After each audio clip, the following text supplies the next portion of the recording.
Bueno, buenos días a todos y bienvenidos. Yo soy Lourdes Ernesto y soy la jefa de la División de Coordinación, Evaluación y Seguimiento Científico-Técnico de la Agencia Estatal de Investigación y vamos a proceder a explicar las novedades y lo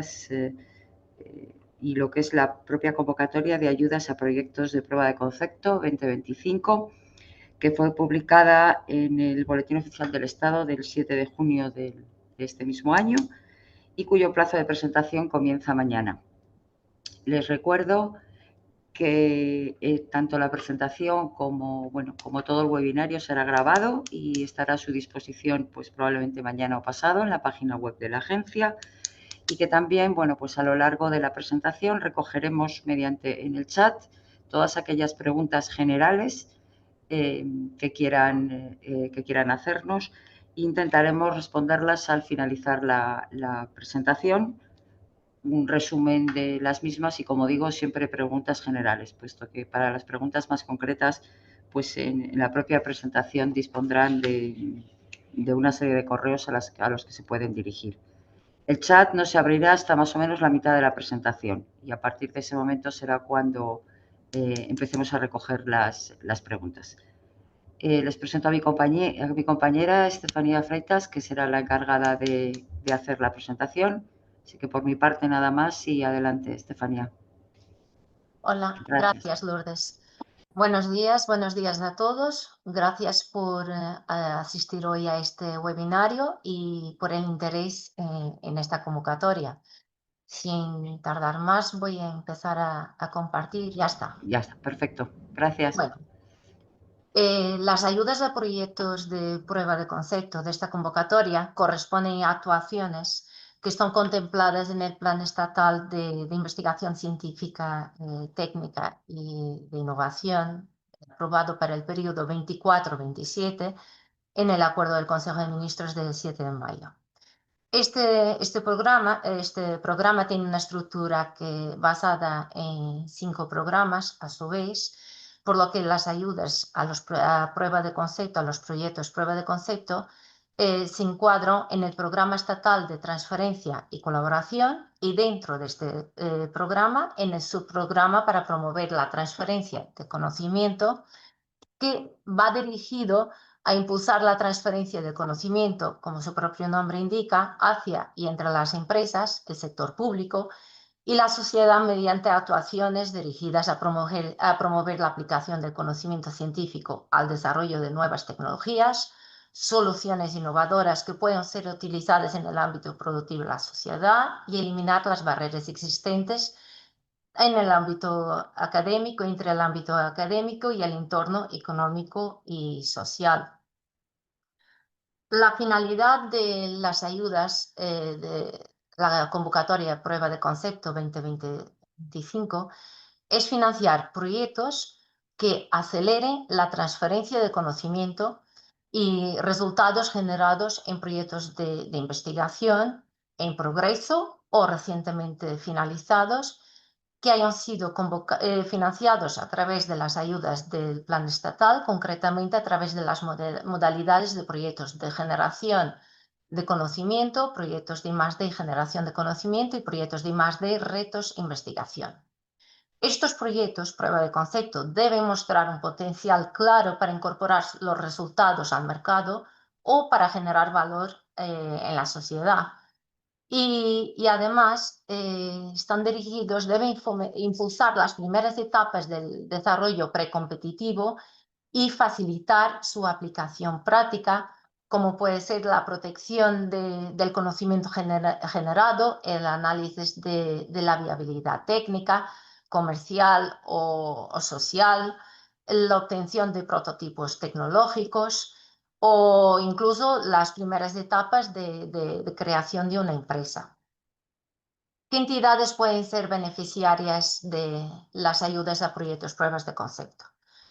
Pueden ser beneficiarias las entidades que están definidas en el artículo 3 de las bases reguladoras, en concreto son organismos de investigación y difusión del conocimiento, que tengan personalidad jurídica propia, con residencia fiscal en España, por supuesto, y que tengan definidos en sus estatutos o en la normativa que lo regula la I+D+I como actividad principal.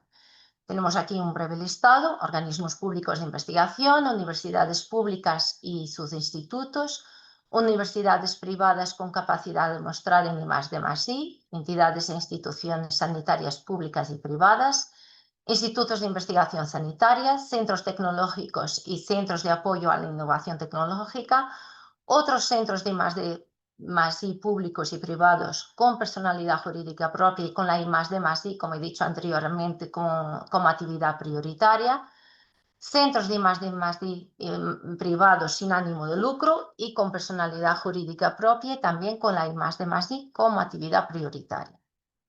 Además, estas entidades tienen que, para cumplir la finalidad de la convocatoria, tienen que haber sido beneficiarias de un proyecto de investigación financiado previamente en alguna de las convocatorias que se indicó en esta diapositiva, y que son la convocatoria 2020 es que tengo las imágenes encima de la diapositiva. La convocatoria 2020 de ayudas a proyectos de I+D+I, la convocatoria 2021 de ayudas a proyectos de generación de conocimiento y la convocatoria 2022 de ayudas a proyectos de generación de conocimiento, lo que conocemos habitualmente como las convocatorias del Plan Estatal, PID, en sus ediciones 2020, 2021 o 2022, porque tal como se ha indicado, el objetivo de los proyectos prueba de concepto es valorizar los conocimientos y resultados de los proyectos de investigación financiados por la EI previamente. En ningún caso, estos proyectos prueba de concepto no serán la continuación del proyecto anterior. No se trata de continuar las actividades de investigación del proyecto previo, sino que deben estar orientados a realizar actividades adicionales que permitan confirmar el potencial innovador y facilitar la transferencia de resultados y de conocimiento. Y además, se debe cumplir que no hayan dado lugar a ninguna otra ayuda prueba de concepto que haya sido financiada previamente en la convocatoria 2023 de la Agencia Estatal de Investigación.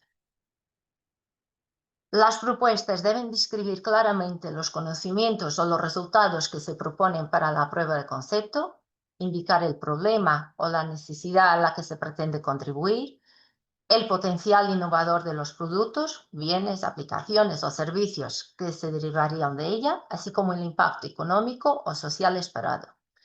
También deberán proponer un plan de implementación que describa las actividades de valorización y transferencia de los conocimientos y resultados previstos, así como las actuaciones que permitan reducir la incertidumbre sobre viabilidad técnica, comercial o social, es decir, un plan de contingencia en caso de necesidad. Se contempla la presentación de propuestas en distinto estado de maduración tecnológica, siempre que se deje claro el carácter finalista de esta convocatoria.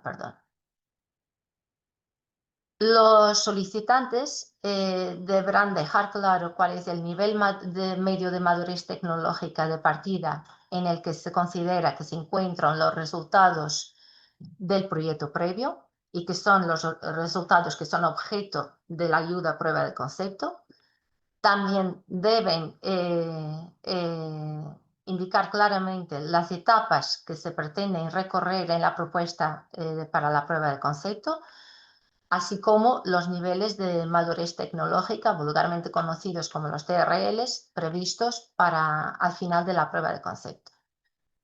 Sobre las entidades, las entidades que puedan ser propietarias de los conocimientos o resultados de la investigación objeto de la ayuda a prueba de concepto y los porcentajes de la propiedad, también hay que dejar constancia.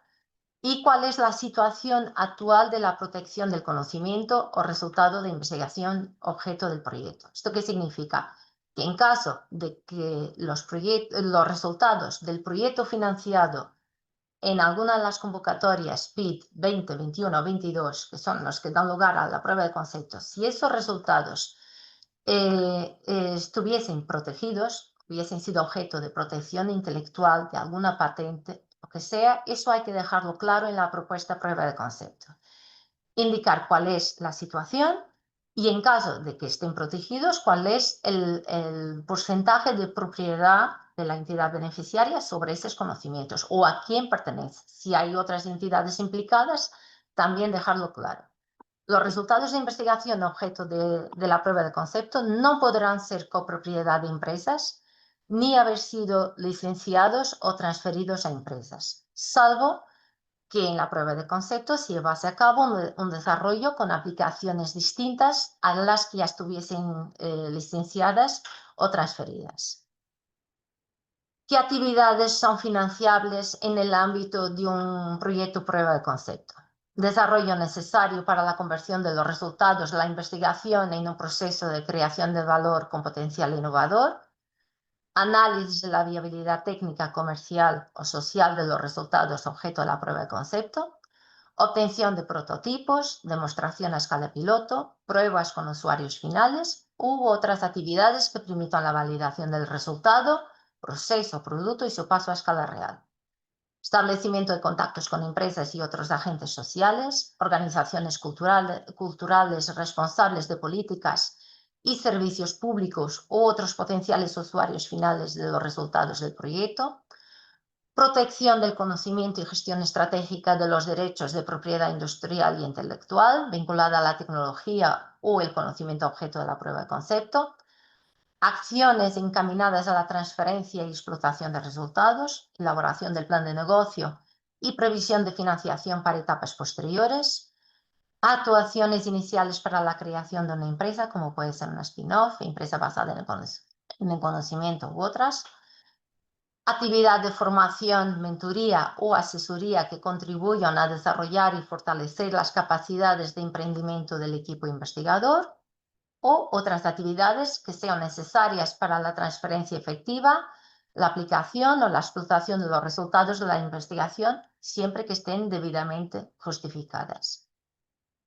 Los proyectos tendrán una duración de 2 años, iniciarán su ejecución a lo largo del año 2026, pero la fecha concreta de inicio de ejecución se indicará en la resolución de concesión. Estos proyectos podrán realizarse bien de forma individual o de forma coordinada, es decir, podrán ser proyectos individuales o coordinados que tengan 1 o 2 investigadores o 2 personas que actúen como investigador principal. En el caso de los coordinados, pueden tener varios subproyectos, desde 2 hasta un máximo de 6. Y cada uno de estos subproyectos, a su vez, también puede tener 1 o 2 personas como investigadores principales del proyecto. El importe máximo de la ayuda será de 300.000 euros por proyecto, incluyendo los costes indirectos. Y este límite de 300.000 euros se aplica tanto a los proyectos individuales como a los proyectos coordinados. Lo que significa que en el caso de los proyectos coordinados, los 300.000 euros aplican a la suma de las ayudas de todos los subproyectos, incluyendo los costes indirectos de esos subproyectos de un mismo coordinado. La realización, en todo caso, con respecto a la modalidad, a la forma como se ejecuten los proyectos, la realización del proyecto prueba de concepto deberá respetar la misma forma individual o coordinada en la que fue financiado el proyecto de investigación del que deriva la prueba de concepto. Si el proyecto previo era un proyecto, se ejecutó como proyecto individual, entonces la solicitud de la prueba de concepto también deberá ser presentada como proyecto individual. Si el proyecto fuera un proyecto coordinado, el proyecto previo, la solicitud de prueba de concepto también deberá ser presentada como un proyecto coordinado. Solamente podrá presentarse una solicitud de prueba de concepto para cada uno de los proyectos origen. No es posible presentar más de un proyecto individual por cada proyecto coordinado de origen. Con respecto a los proyectos coordinados que dan origen a la prueba de concepto, se contemplan 2 excepciones. En el caso en que el proyecto de investigación, en el proyecto coordinado solamente hubiera obtenido financiación el subproyecto coordinador, en ese caso, entonces podría solicitar la prueba de concepto como proyecto individual. Y también, si en el caso del proyecto coordinado original, solamente uno de los subproyectos iniciales tuviera una contribución clara al proyecto prueba de concepto, en ese caso también podría solicitar como proyecto individual, pero eso deberá estar claramente justificado y que puede ser debidamente valorado.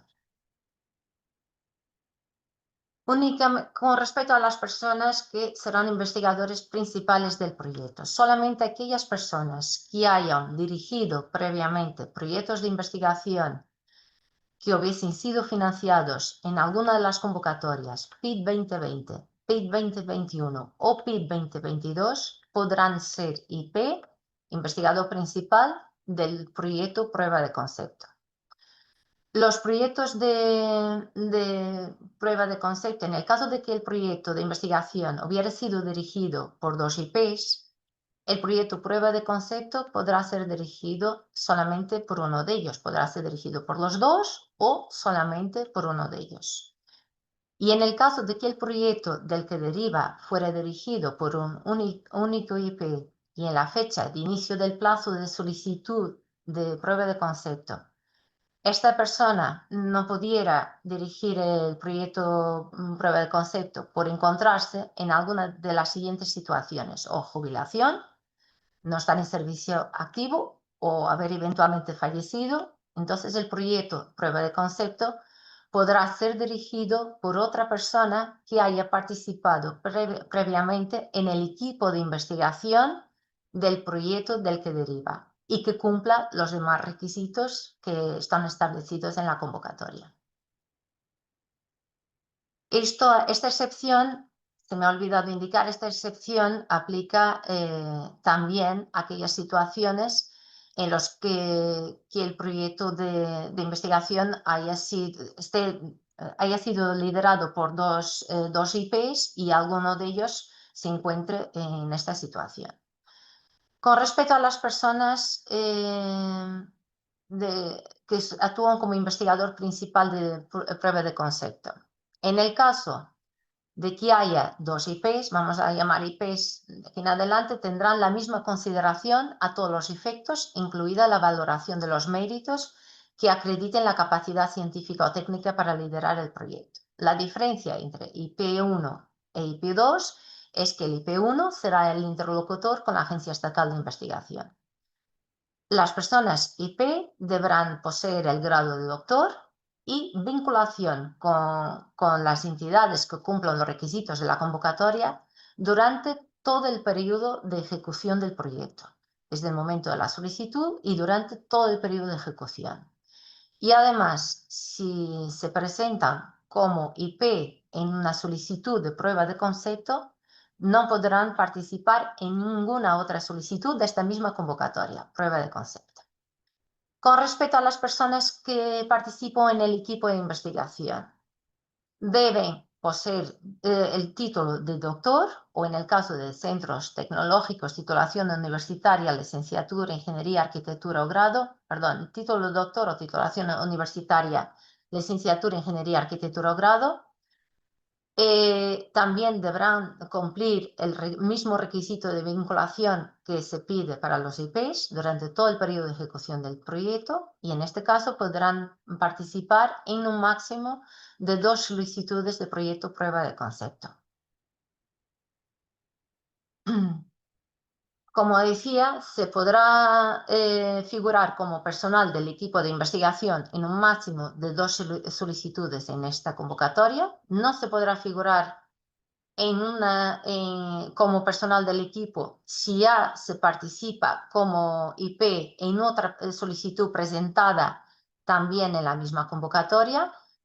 Y por otra parte, con respecto a la participación en proyectos que hayan obtenido financiación de convocatorias de los planes estatales de investigación científica, técnica e innovación el séptimo programa marco de I+D, de los programas marco de I+D Horizonte 2020 y Horizonte Europa, o de iniciativas de programación conjunta del Espacio Europeo de Investigación, de los planes regionales de I+D+I de las comunidades autónomas o de cualquier otra convocatoria, no habrá incompatibilidad siempre y cuando se respete el límite máximo de horas año para cada categoría profesional establecido en el convenio laboral o equivalente de la entidad a la que está vinculado él o la investigadora.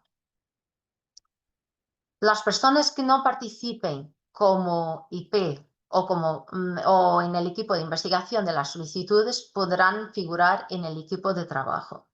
Pero hay que prestar atención que no deberán figurar en el equipo de trabajo aquellas personas que tengan una relación funcionarial, estatutaria, laboral o cualquier otro vínculo profesional con la entidad solicitante o con otra entidad válida que cumpla los requisitos de la convocatoria para formar parte del equipo de investigación. Es decir, si tienen vinculación durante todo el periodo de ejecución con una entidad válida para participar en la convocatoria, no deberán figurar en el equipo de trabajo.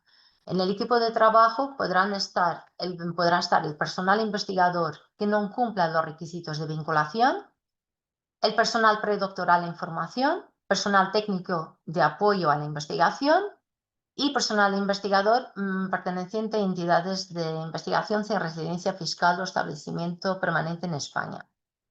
Los componentes del equipo de trabajo no podrán figurar como responsables de objetivos y tareas del proyecto.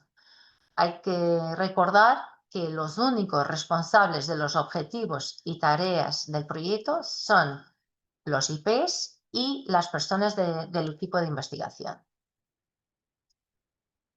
Entrando ahora en los conceptos financiables previstos para esta convocatoria. Solamente podrán considerarse financiables aquellos gastos que de manera indubitada respondan a la naturaleza de la actividad que se financia y que resulten estrictamente necesarios en base a la descripción del proyecto aportada en la memoria científica o técnica y en la solicitud o en los informes de seguimiento científico o técnico. Es decir, solamente podrán imputarse gastos que estén directamente vinculados a las actividades y objetivos del proyecto prueba de concepto.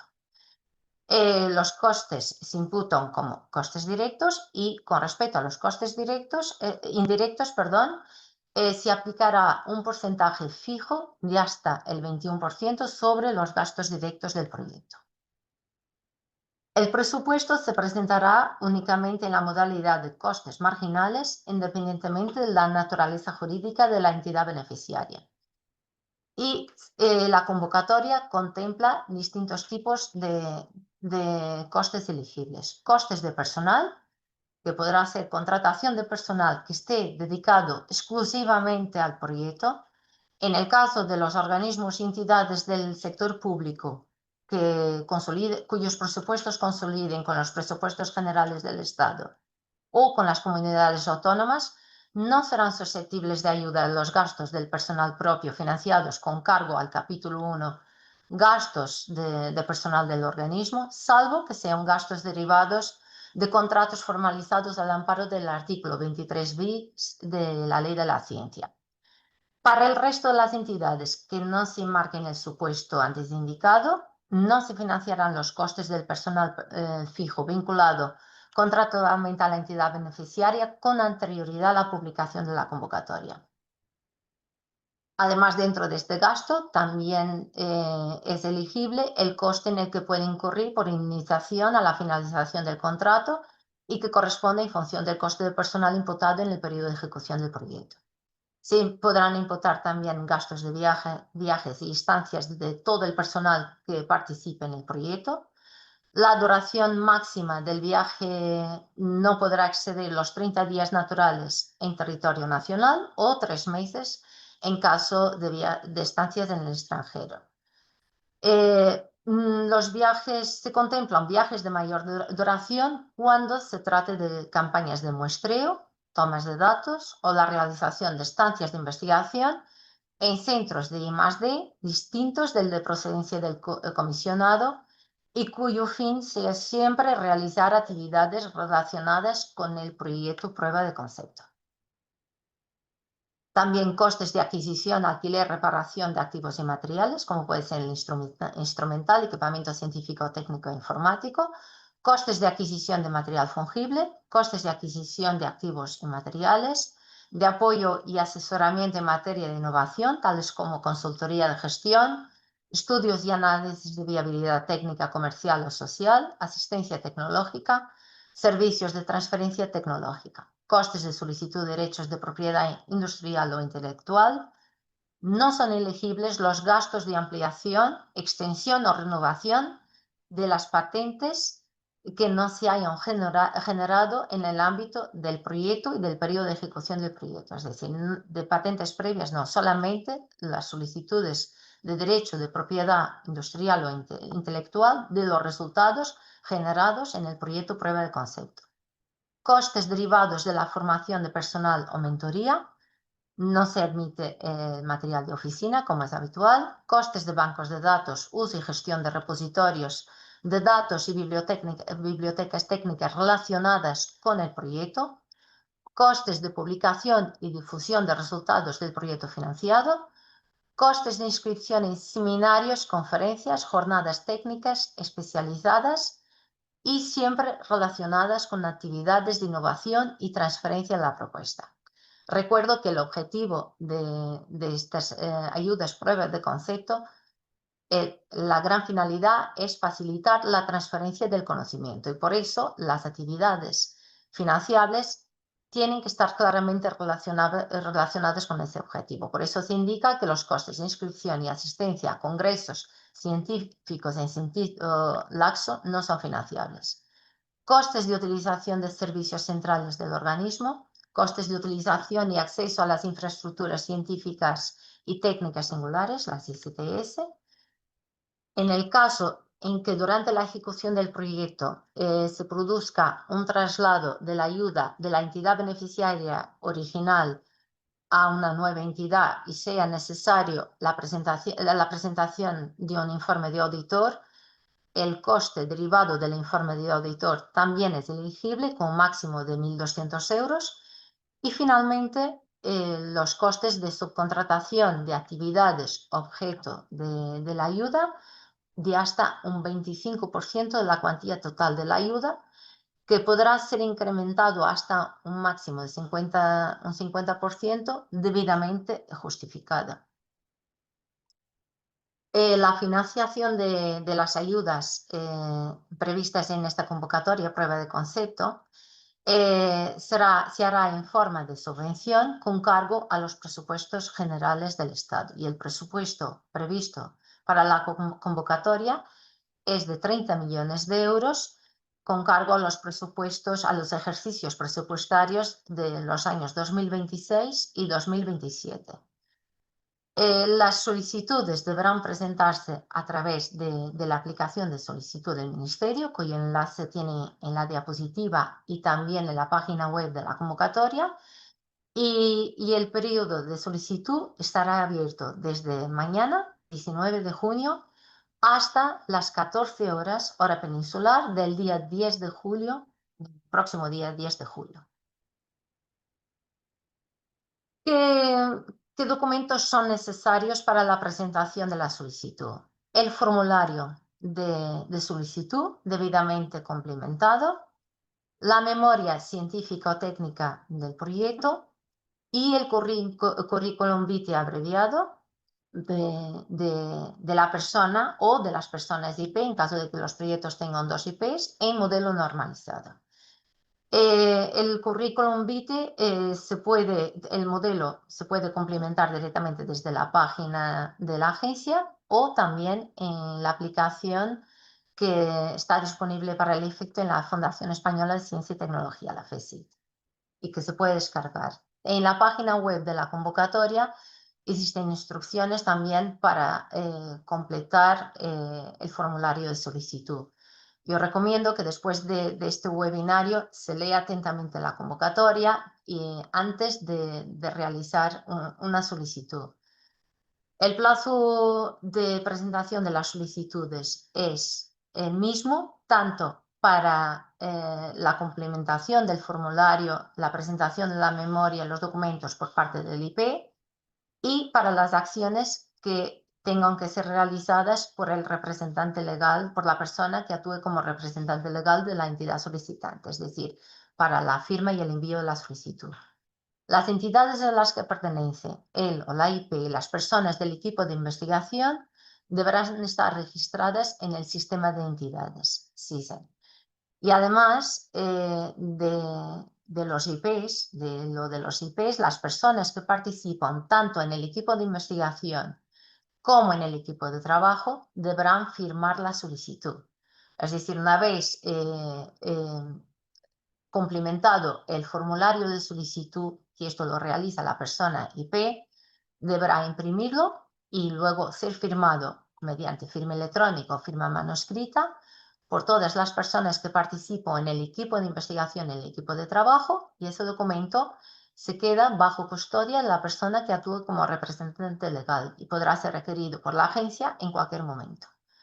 Los proyectos coordinados, la persona que actúe como representante legal luego es la responsable de firmar la solicitud para que dé entrada en el sistema de la agencia. Sin la firma del representante legal, la solicitud no es válida, no llega a nuestro sistema. Los proyectos coordinados tienen una memoria única y esa memoria la aportará la persona coordinadora del proyecto coordinado. Normalmente que es denominado como subproyecto 1. Una vez cumplimentados los datos del subproyecto 1, la aplicación asigna un código y los demás subproyectos ya pueden cumplimentar sus solicitudes. En el formulario de solicitud, entre otros aspectos, resalto aquí algunos de los más importantes, pero luego las instrucciones detallan todos los aspectos y dan una explicación más pormenorizada sobre todos ellos. Deberá indicarse claramente la entidad solicitante, el proyecto, la forma de ejecución del proyecto, si es coordinada o individual, indicar el área y la subárea temática en la que se encuadra este proyecto, prueba de concepto, y opcionalmente una segunda área. El resumen se recomienda que esté en inglés, pero puede estar en español o en inglés. Identificar las actividades a realizar, el nivel de madurez tecnológico, los TRLs, tanto de partida como los que se prevén llegar al final de la ejecución del proyecto prueba de concepto. Otros datos del proyecto, como información, puede ser la información relativa a la perspectiva de género y en el contenido de la investigación, o condiciones especiales de ejecución. Luego, con respecto a los investigadores, hay que indicar los datos de las personas que sean investigador principal, los datos personales, académicos, situación profesional. Es obligatorio incorporar el código ORCID y también se recomienda incluir el resumen del currículo en inglés. Con respecto a las personas del equipo de investigación, en este caso no se pide el currículum vitae abreviado, sino que se incluye una breve reseña de su currículum vitae en la solicitud. Para estas personas también es obligatorio incorporar el código ORCID. Y ya en lo que respecta a la información de las personas del equipo de trabajo, si disponen de código ORCID, sí se recomienda que se incluya también en la solicitud para cada miembro del equipo de trabajo. La solicitud deberá estar firmada, además de por las personas de IP, por todos los miembros del equipo de investigación y por los miembros del equipo de trabajo. Además, se deberá presentar el presupuesto también detallado de la propuesta. Se recomienda que se elabore un presupuesto bien detallado y bien justificado, ya que esto luego facilitará también las labores de evaluación de la propuesta y que se incluyan pormenorizadamente todas las actividades a realizar. También información sobre posibles implicaciones éticas y o de bioseguridad que pueda contener el proyecto, que pueden afectar al proyecto. En el formulario de solicitud se deberán incluir también datos sobre la entidad propietaria de los conocimientos o resultados, indicando las entidades o organismos que sean propietarias de los conocimientos o resultados objeto del proyecto prueba de concepto que se solicita, el nombre de la entidad, el porcentaje de propiedad y la referencia del proyecto del que deriva. Con respecto a la transferencia de los resultados, es necesario responder a las dos cuestiones que se indican. Si los resultados de investigación objeto del proyecto de prueba de concepto son copropiedad de una empresa, en caso de que la respuesta sea afirmativa, luego deberán proporcionar información adicional, y si los resultados de investigación objeto del proyecto prueba de concepto han sido licenciados o transferidos a una empresa. Si la respuesta es negativa, no hay que aportar más información, pero si es afirmativa, también hay que aportar información adicional. También se deberá indicar cuál es la situación actual de la protección de conocimientos o resultados de investigación objeto del proyecto prueba de concepto que se solicita. Si no han sido protegidos, si hay solicitud de patente en preparación, si está protegido mediante patente nacional o internacional derivado del proyecto de origen, si está registrado como propiedad intelectual u otra situación que pueda afectar. Recuerdo que los resultados de investigación objeto del proyecto prueba de concepto no podrán ser copropiedad de empresas ni haber sido licenciados o transferidos a empresas, salvo, ya se ha indicado aquí durante la presentación, que se traten de desarrollos con aplicaciones distintas a las que han sido ya licenciadas o transferidas. La memoria, la extensión máxima de la memoria para los proyectos individuales será de 20 páginas y para los coordinados de 35 páginas. Se recomienda utilizar letra o Times o Calibri o Arial y un tamaño mínimo de 11 puntos. En el caso de que la memoria tenga más páginas, la aplicación no permite su presentación. La memoria en el caso de los coordinados es única. Recuerdo que se presenta una sola memoria, pero se deberá incluir una justificación de la necesidad de coordinación, la participación de cada uno de los subproyectos y el valor añadido que supone la coordinación frente a un proyecto individual. En este caso, aunque es una sola memoria, deberá dejarse claro cuáles son la participación de cada uno de los subproyectos en esa prueba de concepto.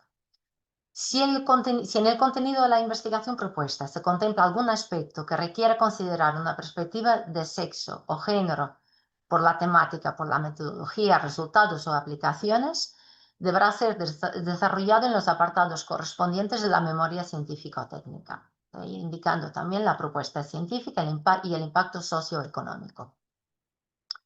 Con respecto a la propuesta científico-técnica, lo que es la memoria, deberán dejarse claros los antecedentes, el estado actual del conocimiento y los desarrollos en el ámbito temático de la propuesta. Es decir, hay que presentar una descripción clara del estado actual del conocimiento y los desarrollos en el ámbito temático específico de la propuesta, describir el conocimiento, la idea o el resultado derivado relacionado con el proyecto anterior y que se propone para la prueba de concepto, identificar el problema o la necesidad a los que pretende dar respuesta la prueba de concepto y cómo es que esta aproximación que se propone puede contribuir a los mismos, dejar claro cuál es la novedad y la innovación que aportarían los resultados de la prueba de concepto y también indicar el estado de madurez de la propuesta, desde la idea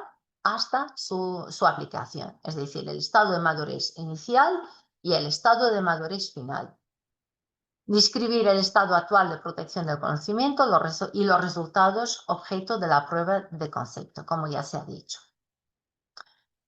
Se deberán describir claramente los objetivos generales y específicos de la propuesta, de acuerdo con los objetivos de la convocatoria, teniendo en cuenta la duración de los proyectos y la composición del equipo de investigación y/o de trabajo. También describir los aspectos clave de la propuesta prueba de concepto, científicos, de valorización de resultados, de transferencia de conocimiento, tecnologías, entre otros, con indicación de las dificultades y retos. Indicar posibles productos, bienes, aplicaciones o beneficios que resultarían del proyecto y los sectores, ámbitos o los potenciales usuarios de los mismos. Además, en el caso de los proyectos coordinados, se ha de justificar la participación de los distintos subproyectos y los beneficios esperados de esa coordinación y los objetivos que serán responsabilidad de cada uno de los subproyectos. En lo que se refiere a la metodología del plan de implementación, se deberán describir las actividades y metodologías previstas para la consecución de los objetivos y valorización de los resultados, de acuerdo con las actividades seleccionadas. Presentar un plan de implementación con una estructura organizativa del proyecto, etapas de adecuación a los objetivos y también identificar posibles fases críticas, riesgos y presentar un plan de contingencia adecuado.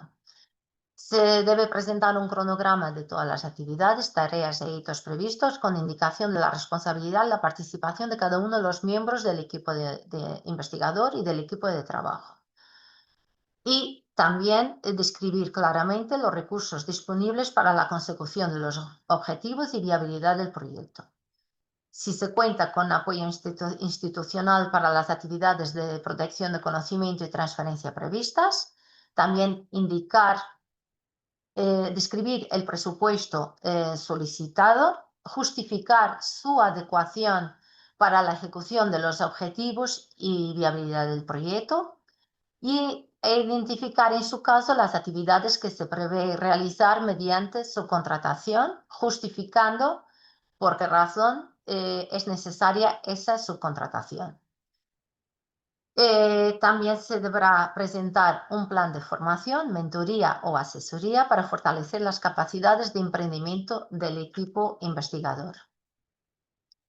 Con respecto al equipo de investigación, deberá indicarse una breve reseña dejando clara cuál es la experiencia de las personas IP y del personal del equipo de investigación y de trabajo en los objetivos y en las actividades que están previstas para esa prueba de concepto, qué experiencia tienen, qué logros previos tiene el equipo y también, teniendo en cuenta el carácter de esta convocatoria, dejar clara la experiencia del equipo en actividades de valorización, de protección, transferencia y/o explotación de resultados de investigación.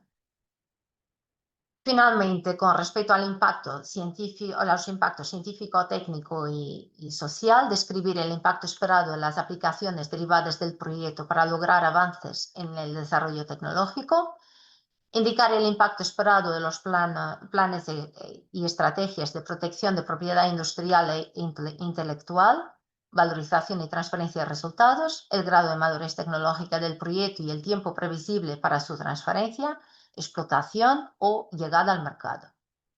Presentar un plan de difusión de resultados y, en su caso, el plan de gestión de datos de investigación asociados a los resultados, así como las actividades de formación previstas para el fortalecimiento de las capacidades de transferencia y emprendimiento.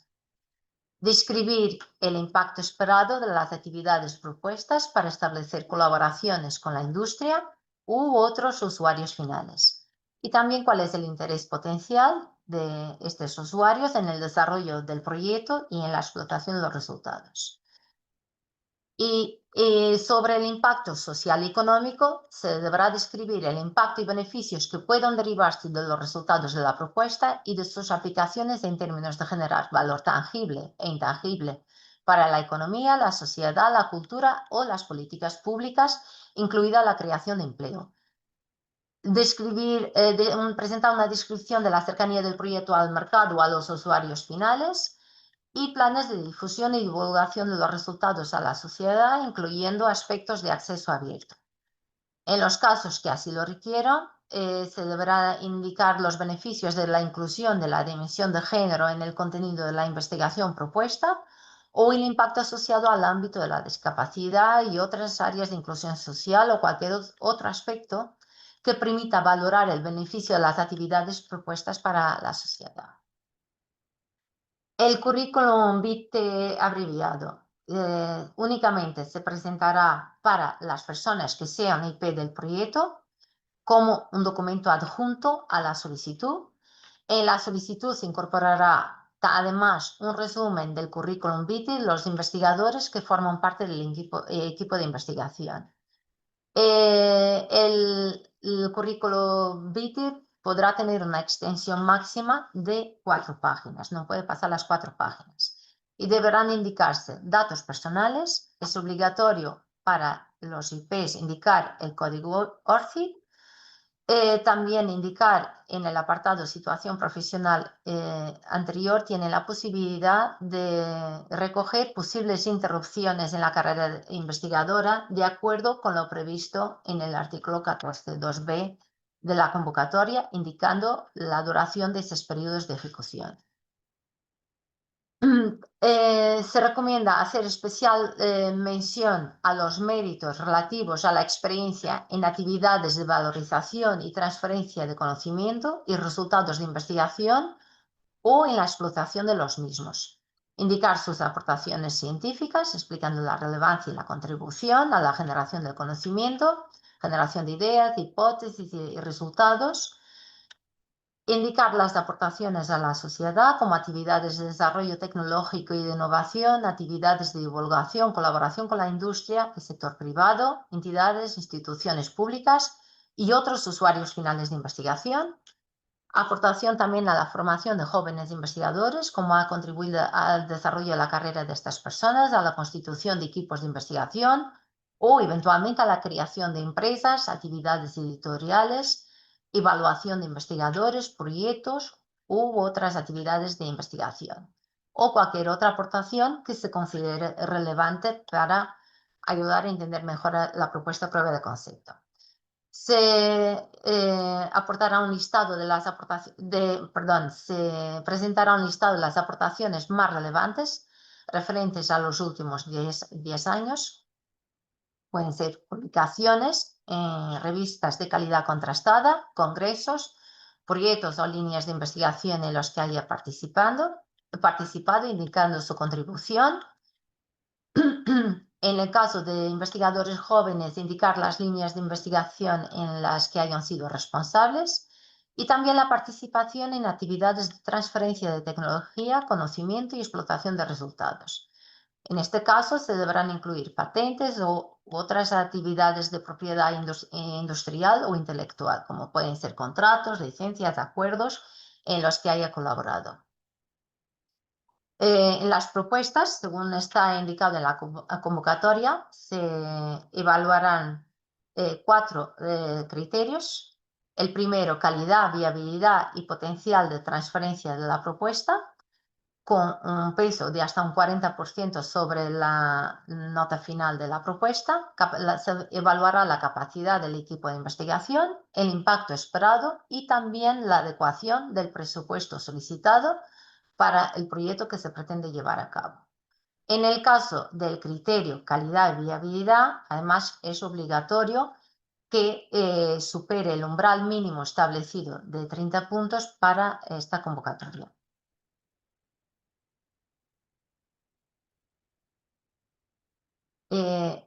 Las solicitudes, una vez presentadas, serán evaluadas por personas expertas en el área temática en la que se ha presentado la propuesta y sometidas a comisiones técnicas. Estas comisiones técnicas se componen en función de las áreas y las subáreas temáticas y pone en contexto todas las valoraciones individuales que ha recibido cada una de las propuestas. Estas valoraciones individuales son considerados documentos de trabajo que son sometidos a la discusión de la comisión técnica y es la Comisión quien adopta por consenso una priorización, realiza una priorización de las ayudas en base a cada uno de los criterios establecidos por la convocatoria. Esta comisión tiene a su cargo luego elaborar un informe individual para cada una de las propuestas, justificado con la valoración final que ha recibido de la comisión. Finalmente, los informes de las comisiones técnicas son sometidos a la comisión de selección, que sanciona la evaluación realizada previamente en la comisión técnica y elabora una relación priorizada de las actuaciones que se consideren financiables, detallando ya la propuesta de financiación.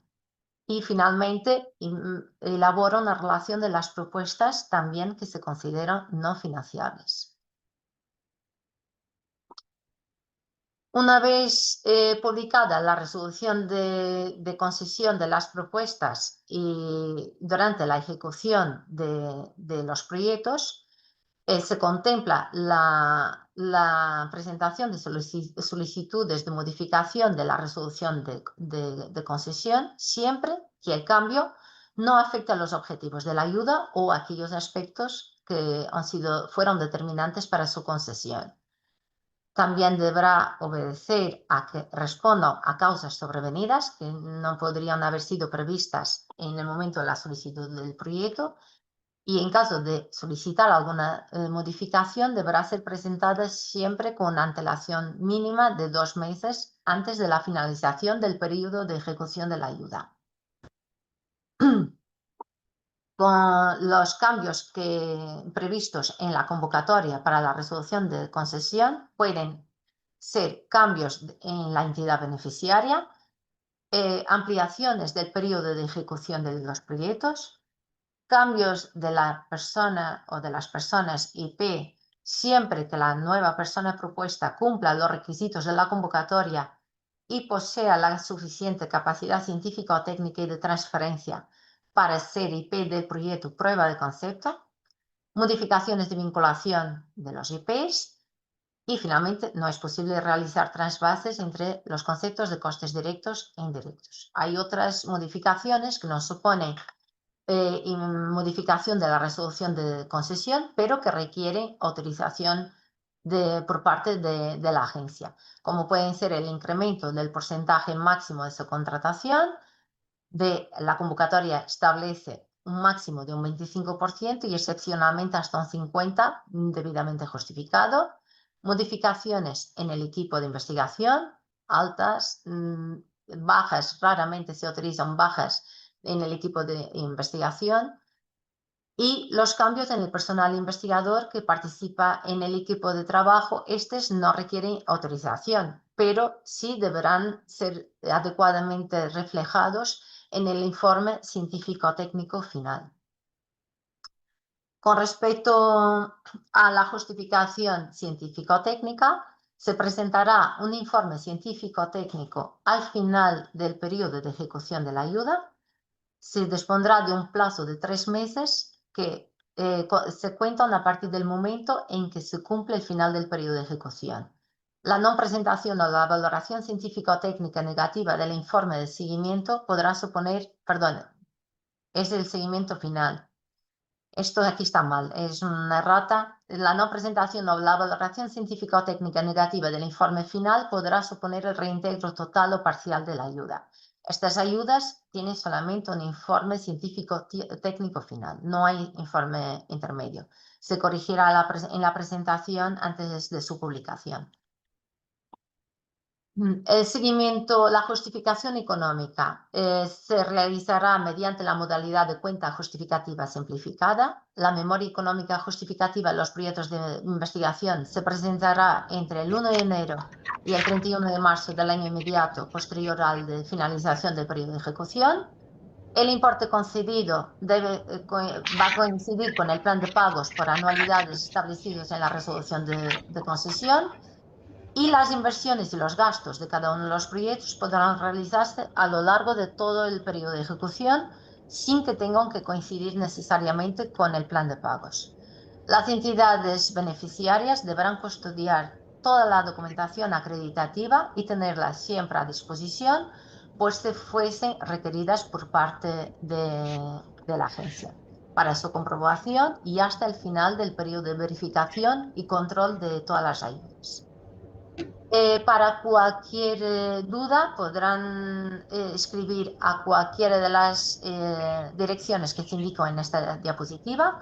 Para dudas relacionadas con la solicitud de la ayuda a pdc.solicitud, si son dudas de justificación económica, se debe complementar el formulario que se indica, y si son dudas de carácter científico-técnico, a una de las 6 direcciones en función del área temática en la que se encuadre el proyecto. Por mi parte es todo. Muchas gracias. Muchas gracias, Estefanía. Bueno, pues vamos a intentar hacer un resumen de las preguntas. Hay muchísimas preguntas relacionadas con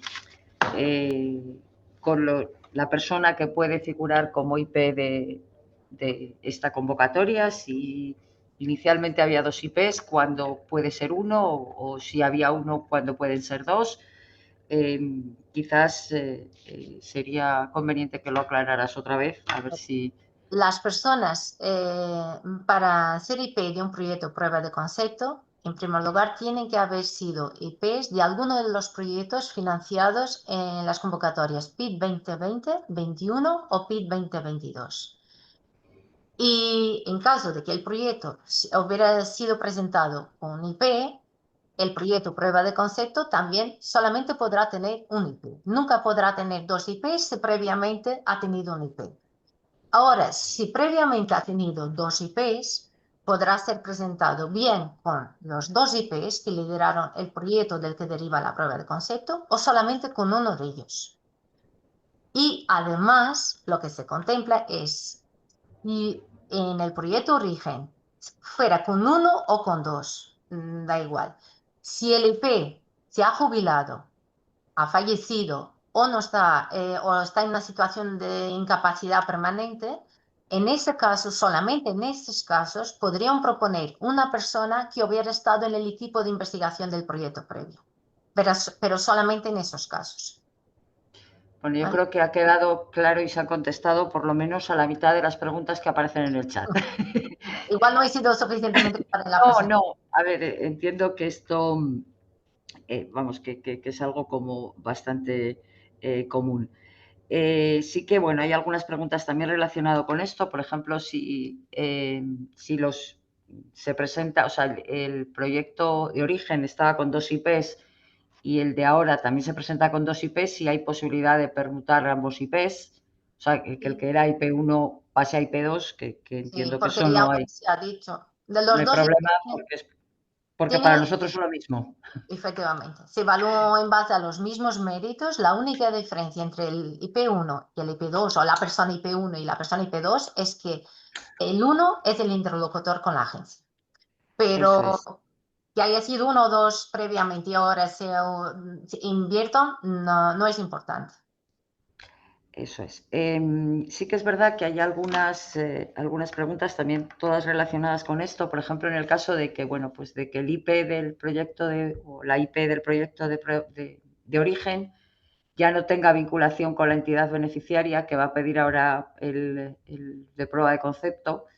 Entonces, en ese caso, pues es que no podría, si solo había un IP en el de origen, no sé, Solo ahora había que... un IP y la IP ya no dispone de vinculación con la entidad, no podría pedir. Otro caso es que tuviera vinculación con otra entidad beneficiaria que cumpliese los requisitos, pero claro, es un poco difícil la ejecución de un proyecto solicitado desde una entidad con un IP que está en una entidad distinta. Es decir, Eso es. desde el punto de vista de la normativa, lo permitiría siempre que solicitase el proyecto la entidad que fue beneficiaria del proyecto original, pero Sí, es muy complicada la gestión eso después. hay que valorarlo si realmente el proyecto sería viable en esas condiciones. Y luego hay otra pregunta que, por ejemplo, que indican que el o la IP del proyecto de origen, pues ahora no quiere participar como IP, sino dentro del equipo de trabajo, de investigación. que entiendo que no puede ser, porque si antes era IP, pues ahora también tiene que Es que ser, la convocatoria, claro, no permite en esas condiciones, está en activo, si está vinculado a la entidad y cumple los requisitos. Uy, te hemos perdido, Estefanía. Sí. ¿Ahora? Ahora. Va- Otra vez. Bueno, yo creo que, como decía antes, se han contestado muchísimas de las preguntas que eran un poquito más concretas, pero bueno, que al final la contestación es la misma.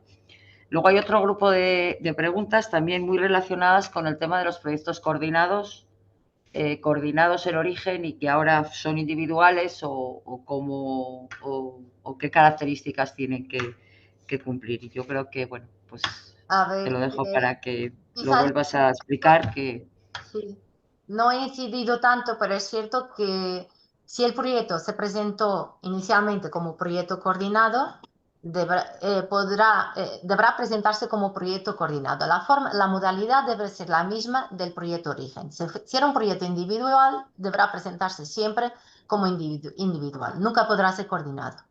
Si era un proyecto coordinado, deberá presentarse como coordinado. Ahora, el coordinador no tiene por qué ser necesariamente el mismo.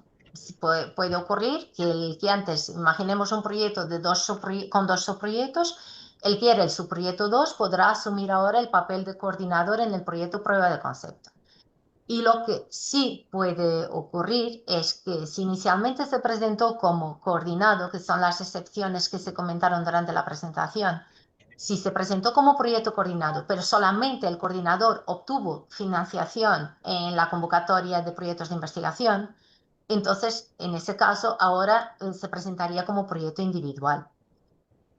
O en caso de que hubiera también otra posibilidad, si fuera un proyecto coordinado, pero uno de los subproyectos no tuviera contribuciones a los objetivos de lo que es una prueba de concepto, desde el punto de vista de transferencia de resultados. No hubiera contribuido para los resultados que dan lugar a la prueba de concepto.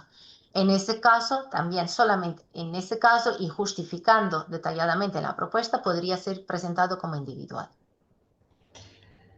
Bueno, yo creo que ha quedado bastante claro, porque una de las preguntas que aparecían era, pues bueno, en el caso de dos proyectos individuales, o sea, los proyectos de origen eran individuales, pero que, bueno, que han participado conjuntamente en varias actividades y lo que querían era ahora o bien presentar un proyecto individual con los dos IPs o bien presentar un proyecto coordinado, que está claro que ha quedado clarísimo que no es posible. Después hay algunas preguntas relacionadas con los TRLs. ¿Cuál sería el TRL inicial, máximo o mínimo de estos proyectos? A ver, no se establecen TRLs ni máximos ni mínimos. Se ha dicho que la convocatoria admite la presentación de propuestas en distintas fases de maduración. Lo que sí es importante dejar claro cuál es el carácter finalista, que realmente se va a aportar a la transferencia del conocimiento y de resultados y dejar claro cuál es el TRL inicial del que se está partiendo en base a los resultados generados previamente y cuál es el TRL al que se pretende llegar. No hay TRLs, como he dicho anteriormente, mínimos y máximos, pero en función de cada propuesta, tenemos 19 áreas y 55 subáreas, entonces en función de cada propuesta se deberá justificar de manera a que luego se pueda valorar adecuadamente. Muy bien, ahora que comentas a las áreas y las subáreas, ¿también hay alguna pregunta relacionada con eso? Si indican si es necesario mantener el área y subárea del proyecto original para el proyecto de prueba de concepto. Hombre, no tiene por qué. O sea, si imaginemos que la contribución ahora se va a un área que es distinta, lo que tiene es que estar bien justificado porque es importante que se justifique. Luego, es decir, que el carácter de la propuesta sea acorde al área en el que se presenta, para que sea bien evaluado, claro. Porque si se presenta, la convocatoria también establece que si se presenta en un área que luego no se considera adecuada, la agencia puede realizar su evaluación en otra área, pero lo que se recomienda es que se presente inicialmente ya desde origen en el área más acorde al proyecto. Eso es. Bueno, también hay alguna pregunta relacionada con el equipo de investigación, ¿no? Indican si el equipo de investigación tiene que ser exactamente el mismo que el del proyecto de origen, No, que no tiene no, por qué. no. También hay alguna pregunta relativa a que, bueno, pues uno de los IPs o de las personas que eran IP en el proyecto de origen, pues ahora quiere participar en el equipo de investigación de otro proyecto, de otro prueba de concepto que no es exactamente del de origen, lo Si cual, no va a bueno, presentar un poco. solicitud en esta convocatoria, si esa persona que era IP en el proyecto origen no presenta ninguna solicitud en esta convocatoria, podrá estar en el equipo de otro proyecto. Lo que tiene que tener claro es que si presenta solicitud como IP, no puede estar en el equipo de investigación de otra propuesta. Y si en el caso en que el de origen tuviera dos IPs y uno de los IPs Y no presenta ir en el ya, equipo de otro. o sea, a ver, es que tenga dos IPs, el de origen, ¿no? Uno de los IPs presenta proyecto de PDC relacionado con el origen y el otro estaría en el equipo de investigación de otro proyecto. Yo creo que eso es incompatible porque tiene que venir directamente del equipo del proyecto de origen, ¿no? Ya, sí, es Es porque hay que estar. un poco extraño, la Es un poco verdad. extraño, sí. Bueno, y también indican si es posible presentarse a esta convocatoria, que ya lo has dicho, si el proyecto no es es un proyecto, por ejemplo, de TED 2021, que no es posible porque Los no lo TED indica. no, sería PIT, son las convocatorias de generación de conocimiento 2020, 21 o 22. Los proyectos TED no están incluidos. Y yo creo que no. Otra cosa que comentan, bueno, en el tema de los proyectos coordinados, si aquí pasa lo mismo que en PID y existe la posibilidad de que alguno de los subproyectos no se financie. Si la comisión considera que alguno de los proyectos no tiene la calidad suficiente para ser financiado y siempre que el subproyecto 1, el coordinador, sea viable sin ese subproyecto o en el caso de más subproyectos, si no condiciona la viabilidad del coordinado en su conjunto, la comisión puede proponer la financiación del coordinador o de alguno de los otros, depende del número de subproyectos. Lo que no puede ocurrir es al revés. Si el proyecto coordinador no es bien evaluado, entonces no es posible financiar ninguno de los subproyectos. Vale, yo creo que más o menos he hecho un resumen, al menos de Sí, la primera parte. Sigue habiendo, se están con el tema de repitiendo los algunas. IPs, se están Sí. repitiendo, pero yo creo que ya más Voy o menos a, las has contestado esa parte. Ahora le paso la palabra a Lucía para la siguiente parte. sí, hay algunas sobre los conceptos financiables, también hay varias preguntas. He entresacado algunas, no todas. Por ejemplo, preguntan si se financia completa la compra de material inventariable o únicamente el periodo de amortización que cubre el proyecto, o sea, los 2 años que dura el proyecto. A ver, la convocatoria lo que dice es que todos los costes imputados al proyecto tienen que estar directamente relacionados con los objetivos y con las actividades del proyecto. Y en teoría, si se compra material inventariable, sería para ser utilizado durante el periodo de ejecución. De otra forma, pues deberían amortizar. Vale. También pregunta sobre los ensayos clínicos, si son financiables los costes de los ensayos clínicos. Los ensayos clínicos no es el tipo de proyecto prueba de concepto, no corresponde a lo que es una prueba de concepto. También con las patentes. Hay varias preguntas relacionadas con las patentes. Dicen que si el proyecto de origen se está tramitando una patente, si los gastos de esta patente, de protección internacional, etcétera, que si serían elegibles. No, se ha dicho, son patentes de resultados generados en el ámbito del proyecto prueba de concepto. Si son resultados generados previamente y si están en trámite, no es financiable. Vale. hay varias en ese sentido. O sea, son los gastos de protección de propiedad intelectual, de patente, los gastos financiables.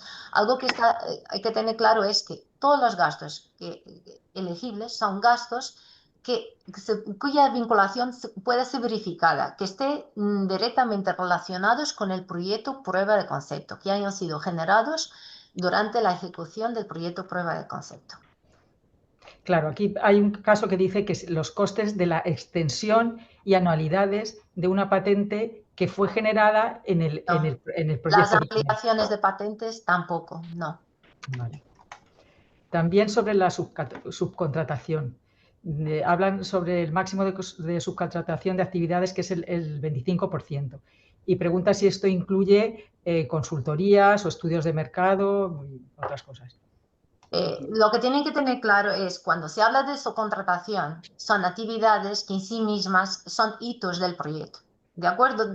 Distinguir entre lo que es subcontratación y lo que es una asistencia técnica, algo colateral que es necesario, pero que en sí mismo no es un hito del proyecto. Si es un hito del proyecto, es una subcontratación. Es algo que debería ser realizado por el equipo de investigación, pero en el supuesto caso de que el equipo no disponga del conocimiento de los medios para llevarlo a cabo, la convocatoria permite subcontratar hasta un máximo de un 25% y en casos excepcionales solicitar autorización para elevar ese límite al 50%. Vale. A ver, también hay otra pregunta sobre si pueden aportar cofinanciación de otros agentes públicos o privados. Siempre que respete la convocatoria. Hay un apartado que os recomiendo siempre leer de concurrencia de ayudas, y lo que no se puede nunca es superar lo que es el coste de la actividad. Supongamos, por dar un ejemplo, que luego la financiación, el presupuesto presentado para la actividad es X y la financiación asignada en el proyecto prueba de concepto alcanza hasta la mitad del presupuesto. Pues la otra mitad podría ser cofinanciada siempre que respete las condiciones de la convocatoria para esa cofinanciación, sin superar el coste máximo de la actividad. También hay varias sobre la contratación de personal. Dicen que si una persona va en el equipo de trabajo, luego, si posteriormente puede optar a ser contratada en el proyecto. No, si está en el equipo de trabajo, bueno, si ya está en el equipo de trabajo es que ya se está contando con ella, dispone de un contrato. No entiendo muy bien. Otra cosa es que, a ver, si solicitan ayuda para contratar una persona, pues esa persona va luego a figurar en el equipo de trabajo del proyecto. No Claro, sé bien. yo creo que ahí está quizá la confusión, porque hay otra persona que también pregunta al respecto, si durante la ejecución del proyecto se puede contratar a una persona que figura como equipo de investigación o de trabajo. O sea, No, se está quieren en el contratar a una persona que ya está dentro. Claro. Hay que hacer un concurso público para Claro, es que contratar a cualquiera dentro de... Los costes del personal del equipo de investigación no pueden ser imputados al proyecto. El equipo de investigación ya está. Es el equipo que está en la entidad y no va a ser imputado al proyecto. Tiene que tener vinculación con la entidad en el momento de la presentación de la solicitud. Cuando el representante legal firma la solicitud, está asumiendo el compromiso de mantener la vinculación del personal del equipo de investigación durante todo el periodo de ejecución. Entonces, esas personas no van a ser contratadas. Las personas contratadas al proyecto aparecen luego en el equipo de trabajo. Se reflejan adecuadamente en el equipo de trabajo. Vale, yo creo que ya hay varias en ese sentido, entonces yo creo que ya ha quedado claro. He rescatado algunas sobre la memoria y la duración del proyecto. Preguntan si la duración del proyecto puede ser de 19 o 20 meses. Tiene que ser obligatorio. Que si el proyecto por fuerza tiene que durar 2 años. 2 años, sí. Sí. No, ¿quieren una duración menor? No. La duración son 2 años. Lo que ocurre en algunos casos cuando hay retrasos que solicitan una ampliación del periodo, pero esa es una solicitud que se presenta durante la ejecución del proyecto. Pero solicitar una ayuda para una duración menor no es posible. Vale. Aquí hay una que no sé si nos saltó antes o ya dijiste, Lourdes, que Yo dice tenía que si el proyecto que tenía de PID del 2021 ha sido prorrogado hasta el 2026, si puede concurrir a esta convocatoria. Siempre que este proyecto haya generado resultados que realmente permitan presentar una solicitud de prueba de concepto, el hecho de que esté prorrogado no impide la presentación de la prueba de concepto. Vale. Lo que es importante son los resultados que se han generado en el proyecto. Y en la convocatoria se especifican convocatorias de PID, no fechas finales de PID. Sí. Y luego también he rescatado yo alguna relacionada con el equipo de trabajo. Comenta otra vez quién es el personal que puede participar en el equipo de trabajo. En el equipo de trabajo pueden estar las personas, en el equipo de trabajo van las personas que no cumplen los requisitos para participar en el equipo de investigación o para ser IP. Porque, recordemos, para estar en el equipo de investigación tienen que cumplir el requisito de vinculación durante todo el periodo de ejecución del proyecto. Por lo tanto, aquellas personas que no cumplen ese requisito de vinculación son las que podrán estar en el equipo de trabajo. Y además, también estudiantes de información, personas estudiantes de información, personas que no tengan vinculación a entidades nacionales, y ya, creo que no me he dejado ninguna más. Sí. Al hilo de esto, ahora preguntan si, entonces, una persona que esté en el equipo de trabajo, por ejemplo, un doctorando que no tiene financiación, si luego podía pasar, o sea, supongo que se refiere a un doctorando que estaba en el PID, si ahora con el PDC le pueden contratar como técnico. ¿Te pueden contratar como? ¿Perdón? Técnico.